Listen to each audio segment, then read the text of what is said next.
भारत का दुनिया से परिचय। प्राचीन काल से आधुनिक काल तक। प्राचीन काल में भारत, जब उस समय इंडिका या हिंद कहलाया जाता था, अपने समृद्ध व्यापार और सांस्कृतिक विरासत के कारण बाहरी दुनिया भर के लोगों के लिए आकर्षण का केंद्र था। सिल्क रोड सहित अनेक व्यापार मार्ग पूर्व और पश्चिम को जोड़ते थे, जिनसे चीन और भूमध्यसागरीय सभ्यताओं के बीच वस्तुओं के साथ ज्ञान और विचारों का आदान प्रदान होता था। रोम साम्राज्य के व्यापारियों के लिए भी भारत ज्ञात था।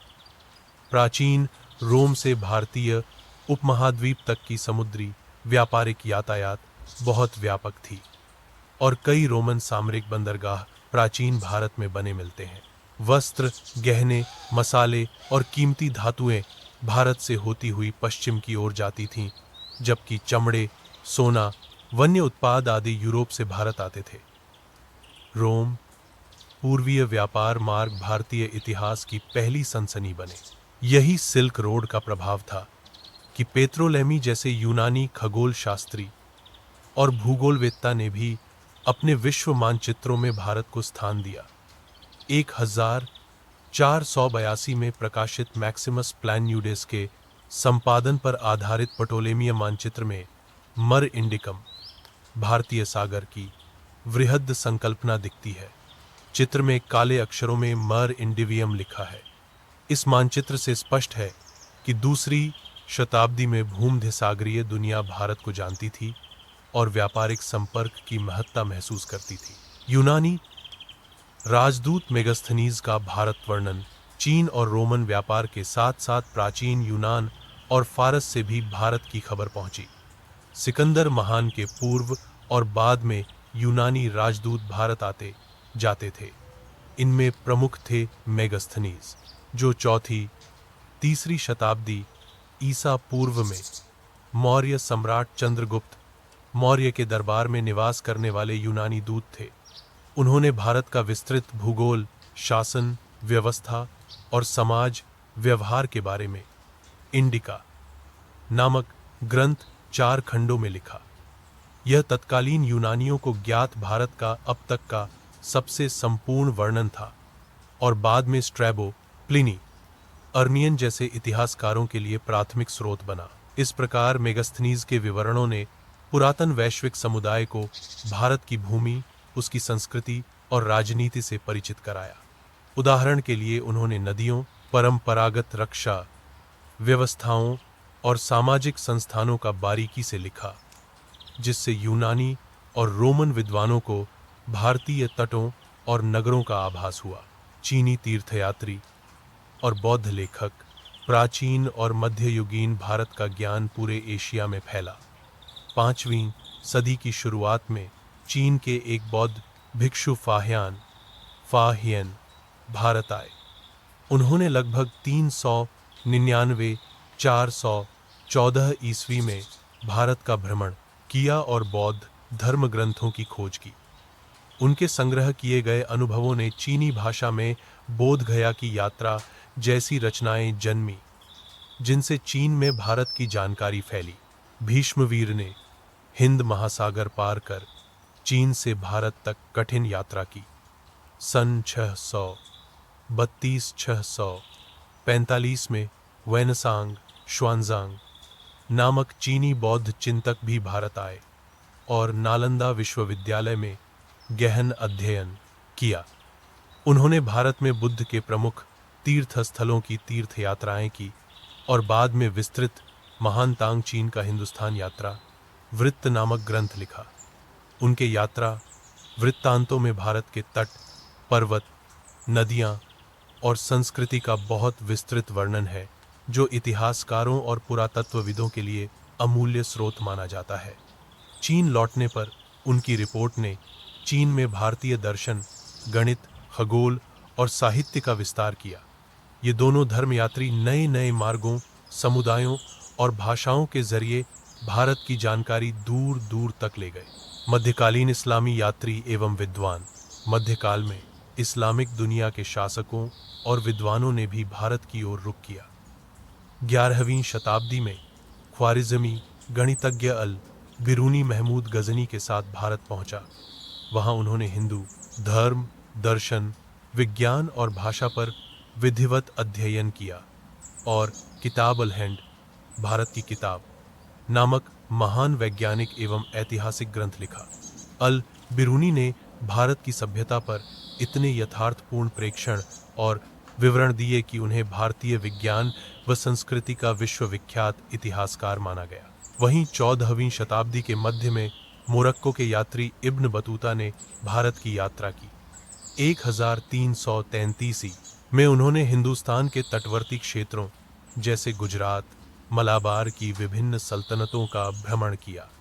उनकी यात्रा वृत्तांत रिहला में उन्हें दिल्ली के खिलजी और तुगलक सल्तनों की दरबारियां मिली। इब्न बतूता ने भारत के नगरीय जीवन, रीति रिवाज, मस्जिदों और जमींदारों का विवरण दिया। यद्यपि उनका ग्रंथ उस समय अरबी पठनीय क्षेत्र तक सीमित रहा, पर बाद में 19वीं शताब्दी में इसे यूरोपीय भाषाओं में अनुवाद मिलने पर दुनिया के शोधकर्ताओं के लिए भारत की मध्यकालीन स्थिति का अमूल्य दस्तावेज बना। यूरोपीय खोज, समुद्री मार्ग और उपनिवेशवाद। 15वीं शताब्दी के अंत में यूरोप के खोजकर्ताओं ने समुद्र मार्ग से भारत तक पहुंचने की कोशिश की। वास्को दा गामा नामक पुर्तगाली नाविक ने 20 मई 1498 को कोझिकोड कलिकट के तट पर पहली बार पैर रखा, जिससे यूरोप से भारत के लिए एक सीधी समुद्री मार्ग की खोज सफल हुई। उनके मार्गदर्शन से यूरोपियों ने अफ्रीका के दक्षिणी छोर के कैप ऑफ गुड होप को पार कर भारत के मसाला रास्तों तक पहुंचना संभव बनाया। यह घटना विश्व इतिहास में मील का पत्थर मानी गई। पहली बार यूरोपीय समुद्री सम्राटों को भारतीय उपमहाद्वीप से जोड़ने वाला मार्ग खुल गया, जिससे भारत का नाम यूरोपीय व्यापार और राजनीति का केंद्र बन गया। wikipedia.org विकिपीडिया org पुर्तगाल ने भारत के तटीय इलाकों में कालीकट, गोवा और गोपालपुर जैसे ठिकानों पर दावेदारी की। डच वॉक और अंग्रेज ईस्ट इंडिया कंपनी भी 17वीं शताब्दी में व्यापार हेतु भारत आए। इसके फलस्वरूप गुजरात, बंगाल और मलाबार के तट पर उनके फैक्ट्री और किले बन गए।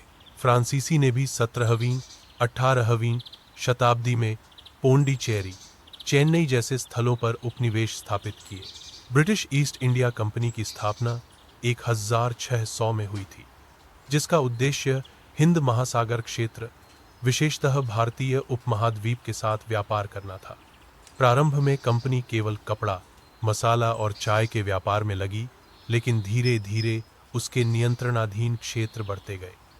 1757 में प्लासी की लड़ाई के बाद ब्रिटिश ने भारतीय राजनीति में सक्रिय हस्तक्षेप शुरू किया और 19वीं सदी तक भारत का एक बड़ा भाग राज्य या सहायक राज्यत्व में ब्रिटिश शासन के अधीन हो गया।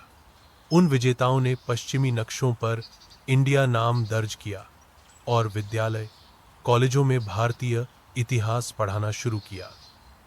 इस प्रकार पुर्तगाली से लेकर डच, फ्रेंच और अंग्रेजों की भारत यात्राओं ने भारत की भौगोलिक स्थिति, जनसंख्या, संसाधन और शासन की जानकारी पूरी दुनिया में फैलाई। मुख्य यात्रियों और खोजकर्ताओं की सूची मेगास्थनीज 300 पू, मौर्य राजदूत, इंडिका के माध्यम से फाहियान 424, 111 चीनी बौद्ध भिक्षु भारत का वर्णन किया।